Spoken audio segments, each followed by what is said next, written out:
প্রিয় শ্রোতা বন্ধুরা, সাহিত্য প্রসঙ্গ অনুষ্ঠানে আপনাদের সাদর আমন্ত্রণ। প্রকৃতি জুড়ে শুরু হয়ে গেছে শীতের আমেজ, যদিও ষড়ঋতুর পরিক্রমায় এখনো হেমন্তকাল। হেমন্তের হিমেল বাতাসে, ছাতিমের সুবাসে আর পাকা ধানের মৌমৌ গন্ধে বাংলার প্রান্তর আজ আনন্দে উচ্ছ্বসিত। গ্রামে গঞ্জে কৃষকের উঠোনে উঠোনে ধান মাড়াইয়ের উৎসব শুরু হয়েছে। দারুণ ব্যস্ত কৃষাণ কৃষাণী, সেই সাথে নতুন চালের পিঠাপুলির মহা আয়োজন। বাংলার নবান্ন কি পিঠাপুলির আয়োজন ছাড়া জমে? নবান্ন উৎসব বাঙালির হাজার বছরের পুরনো ঐতিহ্য। নবান্নের উৎসব মূলত গ্রামীণ জনপদের হলেও এখন এই উৎসব শহরেও আনুষ্ঠানিকভাবে পালন শুরু হয়েছে। কি গ্রাম কি শহর, সবাই ঊর্ধ্বশ্বাসে ছুটে চলেছে নিজেকে একটু সময় ও প্রকৃতির সাথে মানিয়ে নিতে। মনের গভীর কোণে ভালোবাসা থেকেই যায় সুন্দরের প্রতি, প্রকৃতির প্রতি। যেমন ভালোবাসায় সাহিত্যকে বুকের গভীরে ঠাঁই দেয় আমাদের কবি সাহিত্যিকেরা। বিশেষ করে গ্রামীণ জনপদের মানুষ ও তাদের দৈনন্দিন জীবনের চিত্র কবিতা গল্পে তুলে আনেন অপূর্ব তোতনায়। তেমনই এক সমাজ বাস্তবতার সাহসী সুসাহিত্যিক মানিক বন্দ্যোপাধ্যায়। তার প্রকৃত নাম প্রবোধ কুমার বন্দ্যোপাধ্যায়। প্রথম বিশ্বযুদ্ধের পর পৃথিবী জুড়ে মানবিক মূল্যবোধের চরম সংকটময় মুহূর্তে বাংলা কথা সাহিত্যে যে কয়েকজন লেখকের হাতে সাহিত্য জগতে নতুন এক বৈপ্লবিক ধারা সূচিত হয়, মানিক বন্দ্যোপাধ্যায় ছিলেন তাদের মধ্যে অন্যতম। তার রচনার মূল বিষয়বস্তু ছিল মধ্যবিত্ত সমাজের কৃত্রিমতা, শ্রমজীবী মানুষের সংগ্রাম। মানিক বন্দ্যোপাধ্যায়ের প্রথম উপন্যাস পুতুল নাচের ইতিকথা বিশ্ব সাহিত্যের অন্যতম সেরা সাহিত্য কীর্তি বলে বিবেচিত। পরাধীন দেশের গ্রাম বাংলার বিষাদগ্রস্ত ও ভাগ্যহত মানুষের করুণ চিত্র ফুটে উঠেছে এই উপন্যাসে, যেখানে মধ্যযুগীয় ধ্যান ধারণায় গ্রামীণ মানুষের যাপিত জীবন এবং সেই জীবনের হাল বদলাতে এক শহর ফেরত ডাক্তারের লড়াই মুখ্য হয়ে উঠেছে।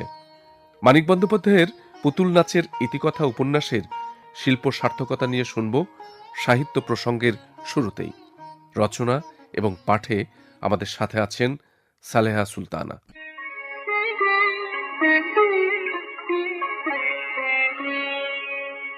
মানিক বন্দ্যোপাধ্যায় বাংলা সাহিত্যের একজন অমর সৃষ্টিশীল প্রতিভ। স্বীয় মেধা ও মনন সহযোগে তিনি যা কিছু সৃজন করেছেন তা অদ্যাবধি বাংলা সাহিত্যের এক বিস্ময়কর সংযোজন। প্রথম বিশ্বযুদ্ধ উত্তর পূর্বে রাজনৈতিক উত্থান পতনের ফলে বিশ্বব্যাপী যে মানবিক মূল্যবোধের অবক্ষয় দেখা দেয়, তারই প্রেক্ষিতে দাঁড়িয়ে বাংলা সাহিত্য জগতে যে কজন লেখক বৈপ্লবিক ধারার সূচনা করেন, মানিক বন্দ্যোপাধ্যায় ছিলেন তাদের মধ্যে অন্যতম একজন। মানিক বন্দ্যোপাধ্যায় রচিত পুতুল নাচের ইতিকথা বাংলা উপন্যাস ধারায় অনতিক্রম্য একটি উপন্যাস। গ্রামীণ পটভূমি নির্ভর এই উপন্যাসে মানিক বন্দ্যোপাধ্যায় গ্রাম বাংলার চিরাচরিত জীবনধারাকে চিত্রায়িত করেছেন। গ্রামের ছেলে শশী কলকাতা থেকে ডাক্তারি পড়া শেষে গাউদিয়া গ্রামে ফেরার পথে হারু ঘোষের বাজপড়া মৃতদেহ দেখতে পায়। এভাবেই উপন্যাসটির শুরু। তারপর ক্রমান্বয়ে ঘটনা এগিয়ে গেছে হারু ঘোষের সৎকার, তার বাড়িতে যাওয়া, মেয়ে মতি, ছেলে পরাণের বউ কুসুম, মোক্ষদা সহ অনেক চরিত্রের সাথে পাঠকের পরিচয় ঘটে। তবে কেন্দ্রীয় চরিত্র শশী। তার পিতা গোপাল দাস গ্রামের একজন বিত্তশালী ব্যক্তি, আর এই বিত্ত অর্জনের নেপথ্যে গোপালের অসততা ও পাপের নৈকট্য অনেক বেশি জোরালো ভূমিকায় ছিল, যার ফলে শশী তার পিতাকে সমীহ করত খুব কম। শশীর উপর হাসপাতাল নির্মাণের ভার শশীকে যেন গাউদিয়া গ্রামে আরও আষ্টেপৃষ্ঠে জড়িয়ে রাখে। বন্ধু পরাণের বোন মতিকে শশী জীবনে গ্রহণ করতে চাইলেও কুসুম এতে বাধা দেয়, কারণ মতি ভালোবাসে শশীর শহুরে বন্ধু কুমুদকে। সেই কুমুদ যখন শশীর গ্রামে অপেরা যাত্রার অভিনেতা হিসেবে আগমন করে, তখনই মতির সাথে তার প্রণয় হয় এবং একসময় কুমুদ মতিকে বিয়ে করে শহুরে জীবনযাপনে অভ্যস্ত হয়। মতির সুখী জীবনের বিশদ বর্ণনা উপন্যাসের গতিকে নতুনত্বে আপ্লুত করেছে। কুসুম শশীর জন্য বিমনা হয়, কৌতুক করে, ছেলে খেলায় ভাসিয়ে রাখে শশীকে। শশী একসময় কুসুমের প্রণয়ে ঘরছাড়া হতে চায়, কিন্তু ততদিনে কুসুমের মন মরে যায়, কারণ শশীর ঔদাসীন্য তাকে বদলে দিয়েছে। সেই জন্যই কুসুম বলে, আপনাকে কি বলবো ছোটবাবু, আপনি এত বোঝেন। লাল টকটকে তাতানো লোহা ফেলে রাখলে তাও আস্তে আস্তে ঠান্ডা হয়ে যায়, যায় না? শশীর আকুতি ফিরিয়ে দিয়ে কুসুম আরও বলে, কাকে ডাকছেন ছোটবাবু? কে যাবে আপনার সঙ্গে? কুসুম কি বেঁচে আছে? সে মরে গেছে। অতঃপর গাউদিয়া গ্রাম ছেড়ে সচ্ছল জীবনের প্রত্যাশায় কুসুম চলে যায় সপরিবারে তার বিত্তশালী বাপের বাড়িতে। শশীও সিদ্ধান্ত নেয় গ্রাম ছাড়ার, কিন্তু গোপাল শশীকে ঘর ছাড়া করতে চায় না। তাই সে নিজে গ্রাম ছেড়ে গিয়ে শশীর শহরে যাওয়ার পথ রুদ্ধ করে দেয়। শশী অবশেষে গাউদিয়া গ্রামেই থেকে যায়। এভাবেই উপন্যাসটির সমাপ্তি ঘটে। মানিক বন্দ্যোপাধ্যায় এই উপন্যাসের শশীর মনোজাগতিক দ্বন্দ্ব, আকাঙ্ক্ষা ও অবচেতন স্তরের লিবিডিজাত ভাবনাকে উপন্যাসের গতি প্রকৃতির সাথে সামঞ্জস্য করে চিত্রিত করেছেন। উপন্যাসটির বিষয় অনুসারী ভাষা ও সংলাপ ব্যবহারে ঔপন্যাসিক অসাধারণ নৈপুণ্যের পরিচয় দিয়েছেন। রূপক, উপমা ও চিত্রকল্পের প্রয়োগে অভিনবত্বের স্বাক্ষর লক্ষ্য করা যায়। বাংলা উপন্যাসের জগতে মানিক বন্দ্যোপাধ্যায়ের উপন্যাস পুতুল নাচের ইতিকথা একটি শিল্পসফল উপন্যাস।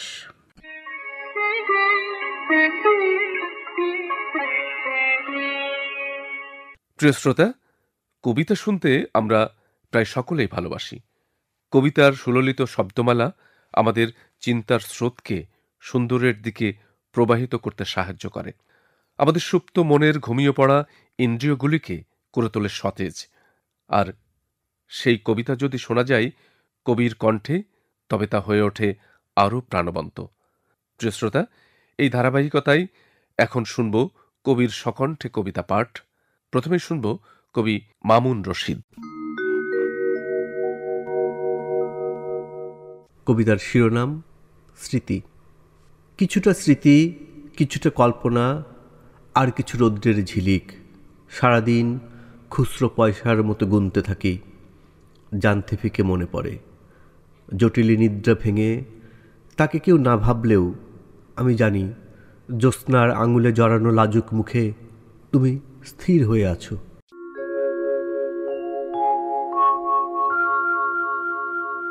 প্রিয় শ্রোতা, কবি অদ্বৈত মারুতের কণ্ঠে শুনব এবারের কবিতা। কবিতার শিরোনাম আমাদের হৃদয়ে আজ নবান্ন।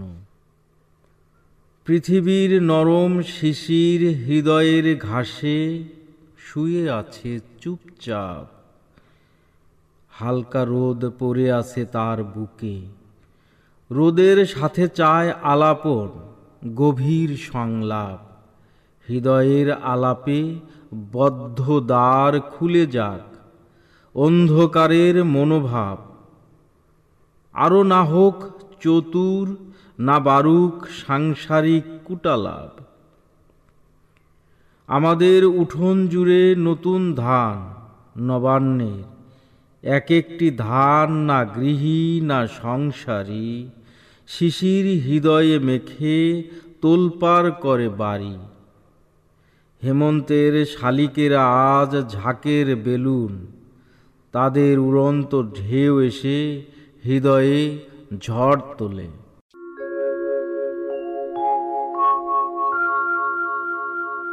এবারের কবি আব্দুল কুদ্দুস। কবিতার শিরোনাম জয় হোক তারুণ্যের। যেদিকে তাকাও শুধু বাতাস খেলা করছে চারদিক। মাঠে ঘাটে প্রকৃতিতে, আকাশে আকাশে সূর্যের আয়নায়। জীবন থেকে অন্ধকার সরিয়ে ফেলার সৌভাগ্য সবাইকে সমীহ করে না। হে তরুণ, সময়ের দরজায় আঘাত করে জানিয়ে দাও পৃথিবীতে এসেছে নতুন খবর। এতদিনের সাজানো মজ্জার ভেতরে জমেছিল যে ঘুণ, আজ এসেছে সেই মলিন অপসারণের দিন। আজ বৈষম্যের সাজানো সমাজ সংসার, দেশ জাতির অভিধান। তুমি এসো নৈপুণ্যের খেয়ালি ঝড়ের তাণ্ডবে, এসো কৌশলের কারিশ্মার রঙিন উচ্চারণে, এসো বসন্তের সব্যসাচী চাঞ্চল্যের সবুজ সংকেত নিয়ে। মৃত্যুহীন জীবন হোক প্রতিদিনের সাধনা, ত্যাগের মহিয়ান আনন্দ হোক কাঙ্ক্ষিত ফুলের বাগান। নিপুণ কারিগরের সহস্রমুখী পলিত হাত স্পর্শ করুক জাতির মুখমণ্ডল।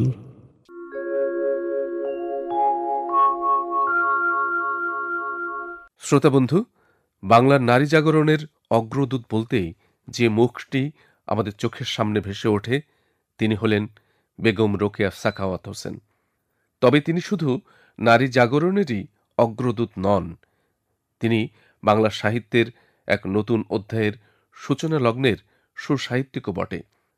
রোকেয়া সাখাওয়াত হোসেন একজন বাঙালি চিন্তাবিদ, প্রাবন্ধিক, ঔপন্যাসিক, সাহিত্যিক ও সমাজ সংস্কারক। ছোট গল্প, কবিতা, প্রবন্ধ, উপন্যাস, বিজ্ঞান কল্পকাহিনী রচনায় বেগম রোকেয়ার ছিল স্বকীয়তা। শ্রোতাবন্ধু, লেখক পরিচিতি পর্বে আজ আমরা শুনব বেগম রোকেয়া সাখাওয়াত হোসেনের জীবন ও সাহিত্য ভাবনা সম্পর্কে। লিখেছেন এবং পাঠ করছেন নাসরিন রহমান।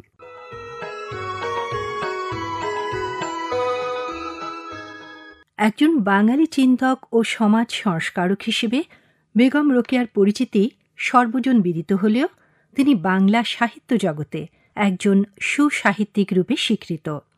তৎকালীন সমাজে বিরাজমান অসঙ্গতি, বিশেষত বৈষম্যমূলক রীতি রেওয়াজের কারণে সেকালের নারীরা মানবিক অধিকার থেকে বঞ্চিত হতেন।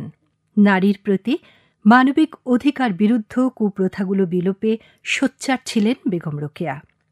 প্রবন্ধ, উপন্যাস, রম্য রচনা সৃজনের মধ্য দিয়ে তিনি বাঙালি পাঠককে সচেতন করতে ব্রতী হয়েছিলেন। অবিভক্ত বাংলার রংপুরের পায়রাবন্দ গ্রামে 1880 সালের 9 ডিসেম্বর এক সম্ভ্রান্ত মুসলিম জমিদার পরিবারে বেগম রোকেয়া জন্মগ্রহণ করেন। তাঁর পিতা আবু আলী হায়দার সাবের আরবি, উর্দু, ফার্সি, বাংলা ও ইংরেজি ভাষায় পারদর্শী হলেও মেয়েদের শিক্ষার ব্যাপারে ছিলেন রক্ষণশীল। সেন্ট জেভিয়ার্স কলেজের শিক্ষার্থী তাঁর বড় দুই ভাই মোহাম্মদ ইব্রাহিম আবুল আসাদ সাবের ও খলিলুর রহমান আবু জায়গাম সাবের এবং বিদ্যানুরাগী বড় বোন করিমুন্নেসার সমর্থন ও সহযোগিতায় তিনি বাংলা, উর্দু, ফার্সি এবং আরবি শিক্ষা লাভ করেন। 1898 সালে ভাগলপুর নিবাসী উর্দুভাষী সৈয়দ সাখাওয়াত হোসেনের সাথে তাঁর বিবাহ সম্পন্ন হয়। পেশায় ডেপুটি ম্যাজিস্ট্রেট স্বামী ছিলেন প্রগতিশীল দৃষ্টিভঙ্গি সম্পন্ন। বেগম রোকেয়ার লেখা গল্প পিপাসা 1902 সালে রচয়িতা মিসেস আর.এস. হোসেন নামে নবপ্রভা পত্রিকায় প্রকাশিত হয় এবং সাহিত্য জগতে তাঁর আত্মপ্রকাশ ঘটে। পরবর্তীতে নবনূর, সওগাত, মোহাম্মদী পত্রিকায় তাঁর লেখা প্রকাশিত হয়। 1909 সালের 3রা মে স্বামী সৈয়দ সাখাওয়াত হোসেনের মৃত্যুর পর স্বামীর সূত্রে প্রাপ্ত অর্থে তিনি 1909 সালের 1 অক্টোবর মাত্র 5 জন ছাত্রী নিয়ে ভাগলপুরে সাখাওয়াত মেমোরিয়াল গার্লস স্কুল স্থাপন করেন। পারিবারিক কিছু সমস্যার কারণে তিনি ভাগলপুর ছেড়ে কলকাতায় বসবাস শুরু করেন। সেই সাথে 1911 সালের 16 মার্চ কলকাতার 13 নং অলিউল্লাহ লেনের একটি বাড়িতে মাত্র 8 জন ছাত্রী নিয়ে নবপর্যায়ে সাখাওয়াত মেমোরিয়াল গার্লস স্কুল প্রতিষ্ঠা করেন। তাঁর প্রতিষ্ঠিত এই স্কুল বাঙালি রক্ষণশীল মুসলিম পরিবারের মেয়েদের প্রাতিষ্ঠানিক শিক্ষা গ্রহণের পথ সুগম করতে অগ্রণী ভূমিকা পালন করে।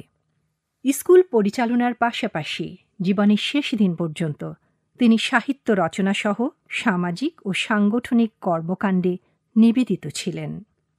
অবরোধ প্রথা বিরোধী বেগম রোকেয়া দেশ ও জাতির উন্নতির জন্য নারী শিক্ষার গুরুত্ব ও প্রয়োজনীয়তা সম্পর্কে লিখেছেন প্রবন্ধ। তাঁর রচিত প্রবন্ধ গ্রন্থ মতিচুর, যার প্রথম খণ্ড 1904 সালে এবং দ্বিতীয় খণ্ড 1922 সালে প্রকাশিত হয়।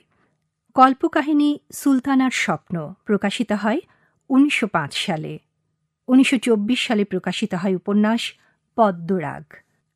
রম্য রচনা অবরোধবাসিনী প্রকাশিত হয় ১৯৩১ সালে। বেগম রোকেয়া ১৯১৬ সালে মুসলিম বাঙালি নারীদের সংগঠন আঞ্জুমানে খোয়াতিনে ইসলাম প্রতিষ্ঠা করেন। ১৯২৬ সালে কলকাতায় অনুষ্ঠিত বাংলা নারী শিক্ষা বিষয়ক সম্মেলনে সভাপতিত্ব করেন। ১৯৩০ সালে বঙ্গীয় মুসলিম সম্মেলনে তিনি বাংলা ভাষার পক্ষে জোরালো বক্তব্য রেখেছিলেন।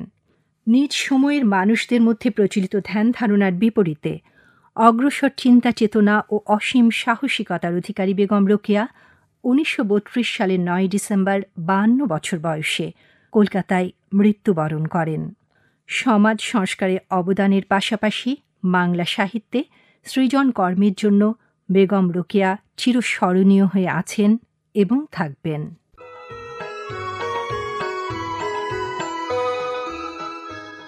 চিরকালীন সাহিত্য আমরা কাকে বলি?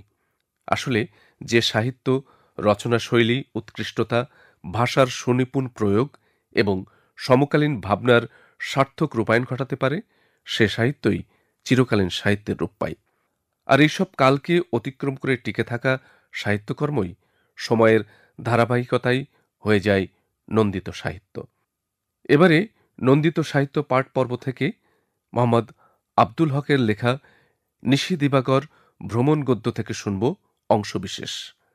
পাঠ করছেন রশিদ সাগর।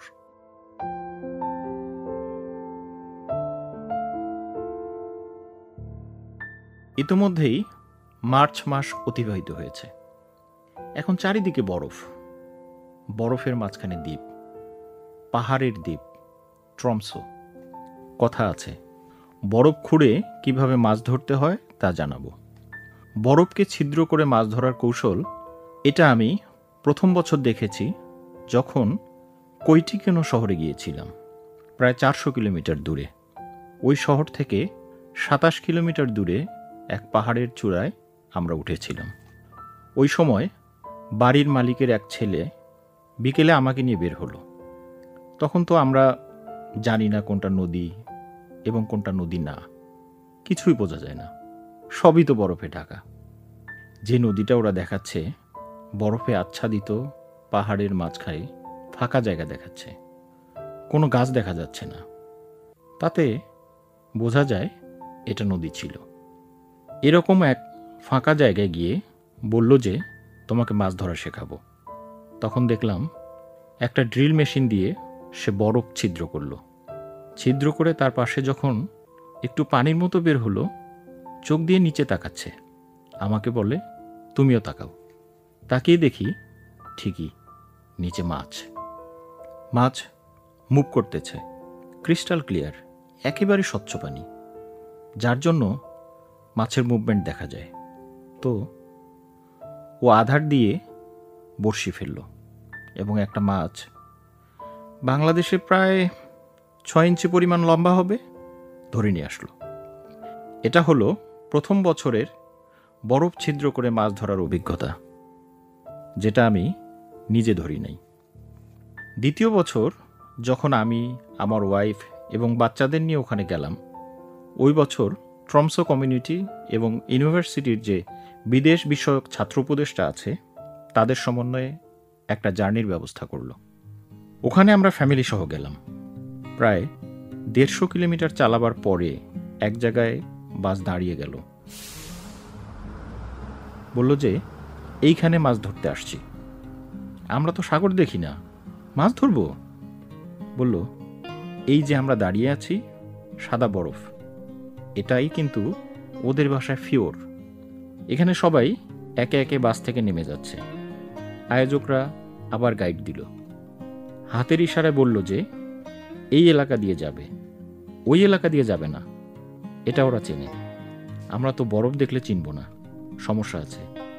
যেমন কোনো কোনো জায়গায় বরফ খুব পাতলা, আমার শরীরের ওজন সে রক্ষা করতে পারবে না, না করতে পারলে টুপ করে পানির ভেতর পড়ে যাব। যে সমস্ত জায়গায় ক্লিয়ার, আমাদের জন্য নিরাপদ, ওই সমস্ত জায়গায় বরফ প্রায় ১ মিটার পুরো। তো আমার চোখে পার্থক্য বুঝি না, ওরা বোঝে। ওরা নির্দেশনা দিচ্ছে, এই পথে তোমরা যাও। আমরা প্রায় ৮০-৯০ জন সেখানে গিয়েছিলাম। এরা সবাই বিদেশি, আফ্রিকান, এশিয়ান, ইন্দোনেশিয়ান, এ সমস্ত জায়গার। তারপর একটা জায়গায় গিয়ে আমরা নিজেরা আমাদের ওই যে বরফের উপরে পাতার জন্য পাতলা জিনিস আমরা নিয়ে গিয়েছি, বসলাম, যেটা আমাদের দেশের মাদুর মনে করতে পারেন। ড্রেস ৩টা সোয়েটার আছে, গেঞ্জি, সোয়েটার আর সোয়েটার, একের পর এক। জ্যাকেট, বড় বড় জ্যাকেট। এই সময় আমাদের যে জুতো, এই জুতার মধ্যে তো মোজা আমরা ৩-৪ জোড়া পরেছি। তারপরে কিন্তু আমাদের পায়ের কম্পন থামছে না, দুটি কারণে।